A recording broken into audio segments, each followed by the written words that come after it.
wabarakatuh.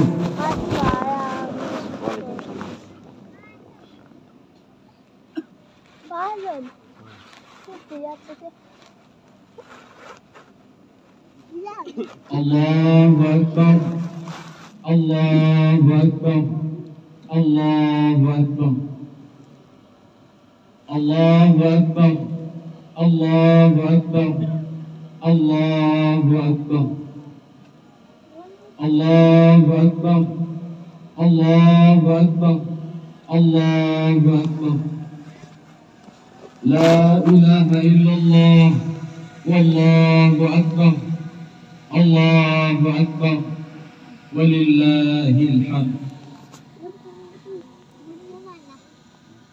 Alhamdulillah bi ni'matihi tatimmus shalihat, yujibud da'awat, rafi'ud darajat, wa huwa alladhi yaqbalut tawbah عن عباده ويعفو عن السيئات، رفيع السماوات ومنزل الآيات، وهو إلهنا وخالقنا ورازقنا وليس لنا رب سواه.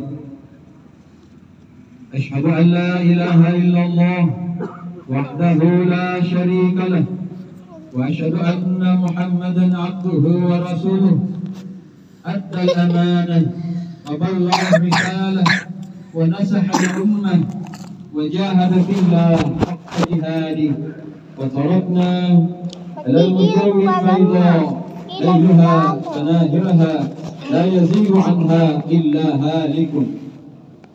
اللهم صل على حبيبنا المصطفى الكريم محمد ابن عبد الله سيد المرسلين، وعلى آله وصحبه أجمعين، والتابعين وتابع التابعين ومن تبعه بإحسان إلى يوم الدين. فيا أيها المسلمون، أوصيكم وإياي بنفسي بتقوى الله وطاعته في كل وقت لعلكم تفلحون. قال تعالى: يا أيها الذين آمنوا اتقوا الله حق تقاته ولا تموتن إلا وأنتم مسلمون. وقال في آية أخرى: يا أيها الذين آمنوا اتقوا الله ولتنظر نفس ما قدمت لغد واتقوا الله إن الله خبير بما تعملون. صدق الله العظيم وصدق رسوله النبي الكريم، ونحن على ذلك من الشاهدين والشاكرين، والحمد لله رب العالمين. Kaum muslimin dan muslimat, jemaah yang sama-sama dirahmati Allah, sama-sama mengharapkan ridha Allah Subhanahu wa taala. Sejak kemarin sore sampai pada pagi hari ini, di masjid dan di musholla, di tanah-tanah lapang, di kota-kota besar, sampai ke pelosok perkampungan, tua maupun muda, laki-laki maupun perempuan, dewasa maupun anak-anak, mengumandangkan takbir, tahmid, tasbih dan tahlil. Bahkan menggema di seluruh penjuru dunia, semuanya bertakbir membesarkan Allah, bertahmid memuji Allah, bertasbih sucikan Allah, dan bertahlil mengesahkan Allah Subhanahu wa taala. Hati-hati kita pun menjadi bergetar dan terharu, bahkan menangis dan menitikkan air mata mengingat akan kebesaran Allah, Zat yang telah menciptakan dan menghidupkan kita dari rahim kedua orang tua kita, Zat yang telah memberi kita hidup, memberi kita umur panjang, rahmat dan hidayahnya, Zat yang mencurahkan kasih sayang dan nikmatnya tanpa bisa dihitung, dan Zat yang pada akhirnya akan mencabut nyawa kita dari jasad-jasad kita untuk sebuah pertanggungjawaban. Jemaah yang sama-sama dirahmati Allah. Allahu Akbar. Yang kita kenal dengan istilah takbir mengandung arti bahwa Allah Maha Besar. Maksudnya bahwa kita para manusia, apapun jabatan kita dan pangkat kita, semewah apapun harta rumah dan kendaraan yang kita miliki, setinggi apapun gelar pendidikan telah kita raih, setaat dan sesoleh apapun kita, semuanya kecil dan kerdil di mata Allah Subhanahu wa Ta'ala. Manusia, hewan, tumbuh-tumbuhan, gunung, langit dan bumi, para malaikat, para nabi dan makhluk-makhluk Allah yang lainnya, apapun itu yang namanya makhluk ciptaan adalah kecil di hadapan Allah Subhanahu wa Ta'ala. Hanya Allah satu-satunya zat yang maha besar, dan di tangannya tergenggam nasib seluruh makhluk. Dalam kuasanya semua kehidupan makhluk diatur dan dikendalikan. Dalam kuasanya nafas-nafas menetap dalam jasad kita, dan dalam kuasanya pula nafas-nafas kita akan tercabut. Takbir ini harus selalu terucap dari lisan, tertancap kokoh dalam hati sanubari, dan dibuktikan dalam perbuatan masing-masing kita sepanjang usia kita. Kesadaran ini akan mengikis habis anggapan bahwa kita lebih besar, mulia dan lebih terhormat dari saudara-saudara kita yang lain. Karena menganggap orang lain lebih rendah, lebih hina, merupakan sikap sombong dan takabur. Ingatlah bahwa kesombongan ini yang telah membuat iblis menjadi makhluk terkutuk dan terusir dari surga, dan akan kekal selama-lamanya dalam neraka. Karena menganggap dirinya yang diciptakan Allah dan diambil lebih mulia dan lebih bermartabat dari Nabi Adam alaihissalam yang diciptakan Allah dari segumpal tanah, sehingga membuat iblis dengan enggan mau memberi sujud kepada Nabi Adam alaihissalam. Kesombongan iblis tersebut Allah abadikan dalam Al-Quran surah Al-A'raf. Qala ma mana'aka alla tasjuda id amartuka qala ana khairum min khalaqtani min nar wa khalaqtahu min tin. Iblis berkata, saya lebih baik dari Adam, karena Engkau ciptakan aku dari api, sementara Engkau ciptakan Adam dari tanah. Dari hadis riwayat Imam Muslim, Rasulullah bersabda, la yadkhulul jannah man kana fi qalbihi mithqala dzarratin min kibrin. Faqala rajulun innar rajula yuhibbu an yakuna thawbuhu hasanan wa na'luhu hasanan. Faqala inna Allah jamil yuhibbul jamal. Al-kibru batrul haqqa wa batrul nas. Tidak akan masuk ke dalam surga orang yang di hatinya ada kesombongan, meskipun seberat biji sawi. Lalu ada yang bertanya, bagaimana jika seseorang senang kepada baju dan sandal yang bagus? Maka beliau berkata, sesungguhnya Allah maha indah dan mencintai keindahan. Sombong itu adalah menolak kebenaran dan meremehkan manusia. Jemaah yang sama-sama dimuliakan Allah, la ilaha illallah, yang kita kenal dengan istilah tahlil atau kalimat tauhid, mengandung arti tiada Tuhan yang patut disembah dan diminta pertolongan kecuali Allah Subhanahu wa Ta'ala. Ini adalah ungkapan tauhid bahwa hanya Allah satu-satunya zat yang pantas disembah dan dimintai pertolongan. Tidak berada dan tidak ada yang menyerupai Dia. Inilah yang membedakan konsep ketuhanan kita dari konsep keyakinan agama-agama lain. Subhanallah amma yusyrikun. Maksudnya Allah dari semua yang mereka persekutukan, dan tiada Tuhan yang patut disembah dan dimintai pertolongan selain Allah. Iyyaka na'budu wa iyyaka nasta'in. Hanya kepadamu lah kami menyembah dan hanya kepadamu lah kami meminta pertolongan. Jemaah yang sama-sama dimuliakan Allah, walillahil hamd, yang kita kenal dengan istilah tahmid, mengandung arti hanya milik Allah segala puja dan puji. Tiada kata yang lain untuk kita ucapkan setiap saat selain ungkapan Alhamdulillahirabbil alamin. Segala puji bagi Allah Tuhan sekalian alam, terucap dari dasar hati kita dengan penuh sadar, dari mulut kita dengan jujur, dan kita buktikan melalui ketaatan dan ibadah kepada Allah Subhanahu wa Ta'ala, seperti menjaga salat 5 waktu, berpuasa, membayar zakat, berinfak, menghadiri majelis ta'lim, bahkan haji ke Baitullah bagi kita yang diberi kelapangan rezeki, atau ibadah-ibadah lainnya. Itu semua adalah bukti syukur kita kepada Allah Subhanahu wa Ta'ala, karena Allah tidak pernah berhenti memberikan nikmat dan karunia-Nya kepada semua makhluknya di langit dan di bumi, baik yang saleh maupun yang durhaka, yang muslim maupun yang kafir. Nikmat itu terus mengalir tanpa henti, terutama sekali nikmat iman, Islam dan kesehatan selama sebulan Ramadan. Kedua nikmat inilah yang membuat kita begitu kuat menyelesaikan ibadah puasa sebulan penuh, membuat kita begitu sabar menjalani hari-hari selama Ramadan dengan rasa lapar dan haus, membuat kita begitu ikhlas menjalani ibadah salat 5 waktu, tarawih dan salat witir berjamaah, membaca dan tadabbur Al-Quran, tahajud, makan sahur dan ibadah-ibadah lainnya. Membuat kita bersemangat memperbaiki akhlak dan perilaku kita selama Ramadan.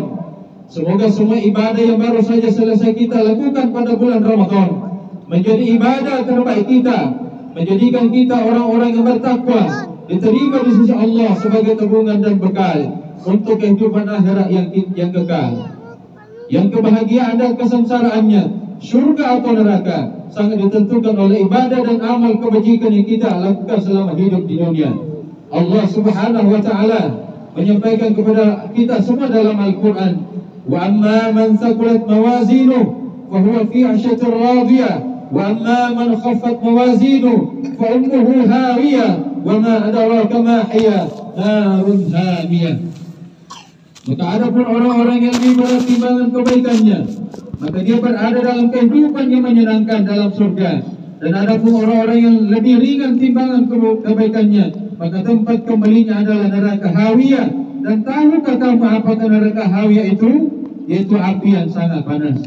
Jemaah yang dimuliakan Allah Subhanahu wa taala, melalui ibadah Ramadan yang baru saja kita selesaikan, Allah ingin agar kita menjadi orang-orang yang bertakwa hingga kita layak dan pantas menjadi penghuni surganya. Sehingga selama Ramadan kita dilatih dan dididik menjadi orang-orang yang pandai menggunakan nikmat umur panjang dan kesehatan untuk mempersiapkan bekal menuju kehidupan akhirat. Dengan memperbanyak dan memperjelas ibadah-ibadah kita, seperti salat 5 waktu, salat tarawih, zakat, puasa, membaca Al-Quran, berbagi makan untuk berbuka dan ibadah-ibadah lainnya. Hal ini agar kita tidak tertipu dengan keindahan dan kelezatan dunia yang sesak dan sebatas umur kita. Sehingga umur kita yang panjang ini tidak hanya digunakan untuk mencari uang untuk makan dan makan yang lezat, membangun rumah-rumah mewah, kendaraan mahal, perhiasan indah, dan lupa mempersiapkan bekal untuk hidup di dalam kubur sampai kita dibangkitkan di hari kiamat. Kita pun lupa mempersiapkan bekal kita untuk melintasi sirat penghubung antara surga dan neraka. Kita pun lupa mempersiapkan bekal untuk hidup abadi di akhirat. Rasulullah sallallahu alaihi wasallam mengingatkan kita, ni'matani maqbulun fihima katsirun minan nas, as-sihah wal faragh. Ada dua nikmat yang banyak manusia tertipu olehnya, yaitu nikmat sehat dan nikmat waktu luang. Sungguh benar apa dikatakan baginda Rasulullah, kenyataan di sekitar kita menjadi bukti betapa banyak manusia enggan dan lalai mempergunakan kesehatan dan waktu luang yang mereka miliki untuk mempersiapkan bekal menuju alam kubur dan kehidupan akhirat.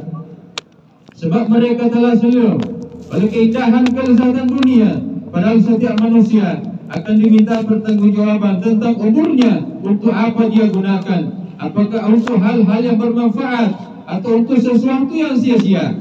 Apakah digunakan untuk kebaikan dan ketaatan, atau malah digunakan untuk kemaksiatan dan kedurhakaan. Dalam hadis yang diriwayatkan oleh At-Tirmizi dijelaskan baginda Rasulullah sallallahu alaihi wasallam, la tazulu qadama 'abdi yaumal qiyamati hatta yus'al an arba'in, an umurihi fima afna, wa an shababihi fima abala, wa an ilmihi madza imal fi, wa an amalihi min ayni iktasaba, wa fima anfaqa. Tidak bergeser kedua telapak kaki anak cucu Adam dari sisi Tuhannya pada yaumul hisab, sampai ia selesai mempertanggungjawabkan 4 hal atau 5 hal. Tentang umurnya, untuk apa dia habiskan, tentang masa mudanya, apa ia pergunakan, tentang harta dari mana ia peroleh, kemana ia belanjakan, dan tentang ilmunya, untuk apa dia pergunakan. Rasulullah sallallahu alaihi wasallam mengingatkan kita, al-qayyisu man dana nafsuh wa amila lima ba'da al-maut, hajizu man ittaba nafsuhu. Orang yang cerdas dan kuat adalah orang yang mampu mengendalikan hawa nafsunya untuk beramal demi kehidupan setelah kematian. Dan orang yang bodoh dan lemah adalah orang yang tunduk mengikuti keinginan hawa nafsunya. Tanda hilangnya kesadaran akan datangnya kematian dalam diri manusia tercermin dalam kecintaan yang keras terhadap harta dan kemewahan dunia yang dibunuhnya siang dan malam. Ia pun menjadi beringas dan melanggar semua aturan Allah demi tercapainya hasrat dunia yang bersifat sementara. Padahal ia tahu semua yang ia kumpulkan pasti akan ditinggalkan. Allah ingatkan kita, alhaakumut takatsur hatta zurtumul maqabir. Bermegah-megahan dalam soal bahdahnya, pengikut bangga dan sebagainya, telah melarikan kamu dari ketaatan kepada Allah sampai kamu masuk ke liang kubur. Jemaah yang sama-sama dimuliakan Allah. Setiap hari manusia berlari ke sana kemari mengusung nafsunya dan tenggelam dalam kehidupan dunia yang berhasil menjadikannya lupa atau pura-pura lupa akan nikmat mati. Setelah kematian datang, barulah sadar bahwa dari harta yang melimpah, rumah mewah, suami atau istri, anak, kendaraan, perhiasan dan sebagainya, tidak ada satupun yang mau menemani kita di dalam kubur. Hanya beberapa helai kain kafan serta amal kebaikan yang ia lakukan selama hidup di dunia yang menemani kita. Ketika manusia mati, maka ada 3 hal yang ikut mengantarnya ke liang lahat, tetapi hanya 1 hal yang mau ikut menemaninya masuk ke liang lahat, dan 2 hal yang lainnya pulang dan meninggalkannya. 1 hal yang menetap dan menemaninya adalah amal kebaikan yang ia lakukan semasa hidupnya, dan 2 hal yang pulang meninggalkannya adalah harta dan keluarganya. Amal kebaikan yang senantiasa kita lakukan karena mengharap pahala dan keridhaan Allah, ia akan membuat kubur kita sempit menjadi terang, berubah menjadi air tak kala kita kehausan, menjadi makanan lezat ketika kita kelaparan, dan menghangatkan tak kala kedinginan, menjadikan taman-taman indah yang menyenangkan. Tapi sebaliknya, jika selama hidup lupa mempersiapkan amal untuk bekal, maka kafir kepada Allah, menjadi ahli maksiat, sering meninggalkan salat, enggan berpuasa dan berzakat, mengadu domba dan sebagainya, maka kuburnya yang sempit menjadi lebih sempit atasnya, sehingga tulang-tulang rusuknya patah. Rusuk kanan menembus perut yang kiri, dan rusuk yang kiri menembus perut yang kanan. Lantas didatangi berbagai macam ular yang besar sebesar leher unta, kemudian makan dagingnya sehingga tidak tersisa daging pada tulangnya.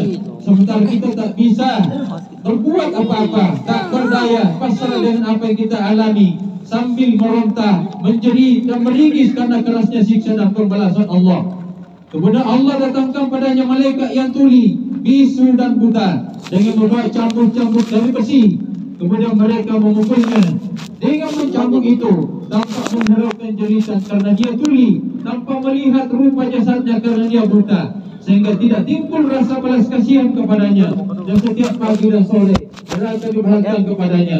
Begitulah setiap hari tanpa berhenti di dalam kubur sampai kiamat datang menghisap kepada kita semua. Jemaah yang sama dimuliakan Allah Subhanahu wa taala.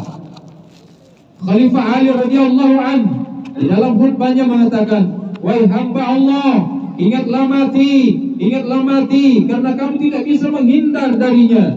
Bila kamu diam maka dia akan datang menghampirimu, dan jika kamu berlari maka dia akan mengejarmu.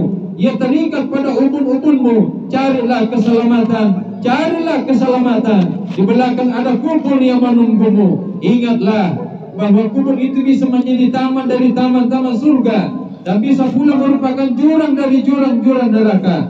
Ingatlah bahwa setelah kehidupan dalam kubur akan datang suatu hari yang lebih mengerikan, di mana pada hari itu anak-anak kecil rambutnya langsung beruban, orang-orang tua pingsan, ibu yang sedang menyusui anaknya tidak lagi mengharaukan anaknya, semua wanita hamil gugur kandungannya, dan kamu lihat manusia dalam keadaan mabuk padahal mereka tidak mabuk, tapi karena disebabkan siksa Allah itu sangat keras. Dan setelah itu ingatlah akan adanya neraka yang panas, artinya dari nanah, busuk dan timah yang mendidih. Di dalamnya tidak ada rahmat Allah sama sekali. Mendengar khutbah ini, kaum muslimin waktu itu menangis dan terseduh-seduh membayangkan nasibnya setelah ajal kematian menjemput. Lalu Sayyidina Ali melanjutkan khutbahnya, tetapi di samping itu ada surga yang luasnya seluas langit dan bumi yang disediakan bagi orang-orang yang bertakwa. Semoga Allah menyelamatkan kita dari siksaan yang pedih dan memasukkan kita ke dalam surga, tempat kenikmatan. Rasulullah SAW bersabda, kuburan itu adalah pos, tempat pemberhentian pertama dari pos-pos akhirat. Apabila orang selamat pada pos pertama, yaitu kubur, maka pos berikutnya ketika dia di padang mahsyar akan lebih mudah ia lalui darinya. Dan sebaliknya, jika tidak selamat dari pos pertama, maka di padang mahsyar akan lebih sengsara. Jemaah ini dirahmati Allah. Sahabat Nabi Khalifah Utsman bin Affan radhiyallahu anhu begitu bergetar sekali hatinya setiap kali melewati tanah pekuburan. Sering sekali beliau menangis ketika setiap kali melewati pemakaman. Ketika ditanya oleh seorang sahabat, "Mengapa engkau menangis?" Beliau menjawab, ketahuilah olehmu bahwa kubur merupakan pintu gerbang penentuan apakah seseorang akan kekal selama-lamanya dalam kebahagiaan ataukah kekal selama-lamanya dalam kesengsaraan dan penderitaan. Mengingat kematian adalah salah satu cara menyadarkan diri kita agar tidak terlelap dengan gemerlap kesenangan dunia, menumbuhkan kesadaran yang tinggi bahwa suatu hari akan terbujur kaku untuk selama-lamanya di sebuah pusara yang tertulis di atasnya nama, tanggal lahir dan tanggal mati kita. Kita sama-sama mengetahui dan menyadari bahwa akhirat merupakan negeri abadi. Abadi berarti kekal dan tidak ada akhir atau penghujungnya. Celakanya lagi, kita juga dihadapkan dengan kenyataan bahwa yang menentukan apakah kita akan senang dan bahagia, sengsara atau menderita dalam keabadian itu adalah rekor amal kita di dunia yang hanya sebentar ini. Dalam arti lain, meskipun dunia akan tetap ada 100 juta tahun lagi atau lebih, kesempatan kita untuk beramal mempersiapkan bekal hanya sebatas umur kita. Mungkin ada yang berumur 80 tahun, 70 tahun, 60 tahun, 50 tahun, 40 tahun, bahkan lebih muda. Tidak ada manusia yang bisa mengetahui batas umurnya di dunia.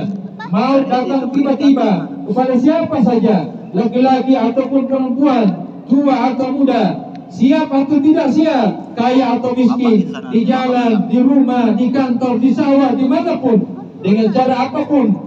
Ada sebab tiba-tiba mati, ada yang sakit, ada yang karena peristiwa tabrakan, ada yang jatuh dari pesawat, kapal keram, bencana alam seperti gempa bumi, banjir, tsunami dan lain-lain sebagainya. Qul innal mauta alladhi tafirruna minhu fa innahu mulaqikum summa turadduna ila alimil ghaibi wasyahada fayunabbiukum bima kuntum ta'malun. Sesungguhnya kematian yang kamu lari daripadanya, maka sesungguhnya kematian itu akan menemui kamu. Kemudian kamu akan dikembalikan kepada Allah yang mengetahui yang gaib dan yang nyata. Lalu dia diberitakan kepadamu apa yang telah kamu kerjakan. Orang yang mati awalnya tidak menyadari bahwa dirinya mati. Dia merasa dirinya sedang bermimpi mati. Dia melihat dirinya ditangisi, dimandikan, dikafani, disolati hingga diturunkan ke dalam kubur. Dia merasa dirinya sedang bermimpi saat dirinya ditimbun tanah. Dia berteriak-teriak tapi tidak ada yang mendengar teriakannya. Beberapa waktu kemudian, semua sudah pulang meninggalkannya sendirian di bawah tanah. Allah kembalikan ruhnya. Dia membuka mata dan terbangun dari mimpi buruknya. Dia senang dan bersyukur bahwa ternyata apa yang dialami hanyalah sebuah mimpi buruk, dan kini dia sudah bangun dari tidurnya. Kemudian dia meraba badannya yang hanya diselimuti kain sambil bertanya kaget, di mana bajuku, kemana celanaku? Lalu dia meraba sekelilingnya yang berupa tanah, di manakah aku? Tempat apa ini? Kenapa bau tanah dan lumpur? Kemudian dia mulai menyadari bahwa dia ada di bawah tanah, dan sebenarnya apa yang dialaminya bukanlah mimpi. Yang dia sadar bahwa dirinya benar-benar telah mati. Berteriaklah ia sekeras-kerasnya, memanggil orang-orang terdekatnya yang dianggap bisa menyelamatkannya, bapak, ibunya, kakek, neneknya, dan saudara-saudara, sahabat-sahabatnya. Namun tidak ada seorang pun yang menjawabnya. Dia mengalami ini lupa pada Allah pun, bahwa Allah adalah satu-satunya harapan. Menangislah dia sambil meminta ampun, ya Allah, ya Allah, ampunilah aku dan segala dosa-dosaku. Dia berteriak dalam ketakutan yang luar biasa yang belum pernah ia rasakan sebelumnya sepanjang hidupnya. Jika dia orang yang baik, maka muncul dua malaikat dengan wajah tersenyum akan menundukkannya dan mengenakannya, menghiburnya dan melayaninya dengan pelayanan yang baik.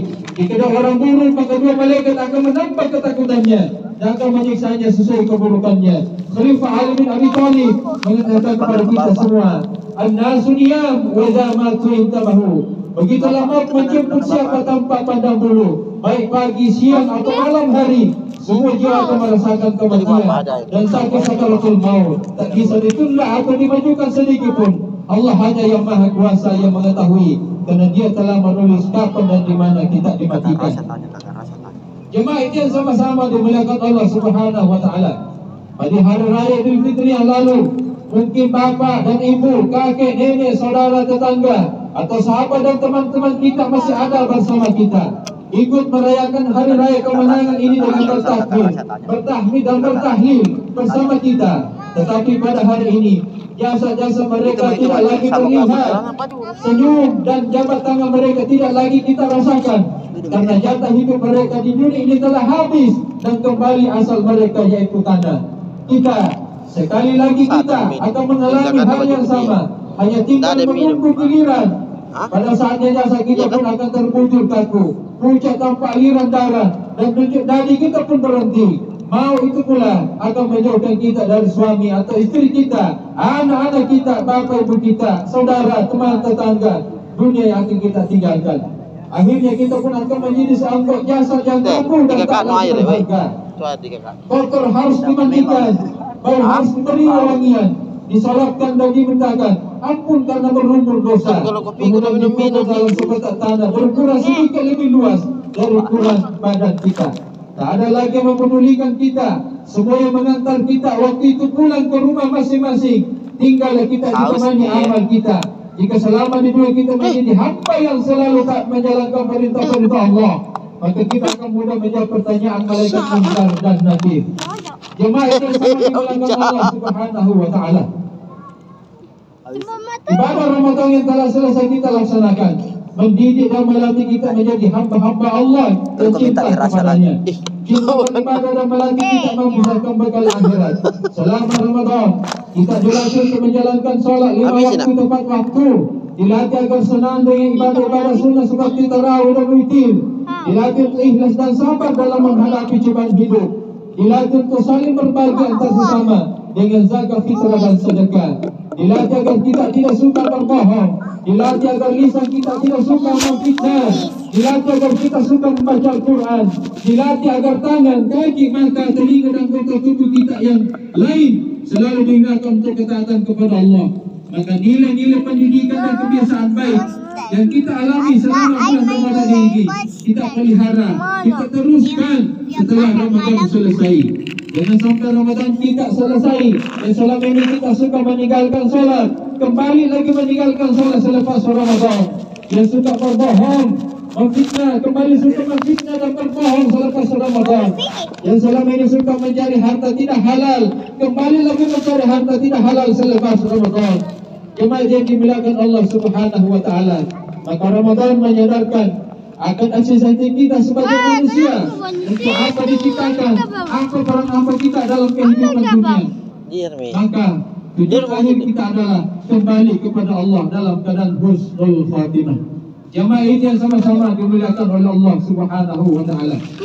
Marilah semoga khutbah kita pada pagi hari ini mendapatkan ridha Allah Subhanahu wa taala dan kita semua mendapatkan pembelajaran melalui khutbah yang kita bacakan pada pagi hari ini. Dan semoga hari ini bukanlah hari raya terakhir bagi kita semua. Ramadan tahun ini bukanlah Ramadan terakhir bagi kita semua.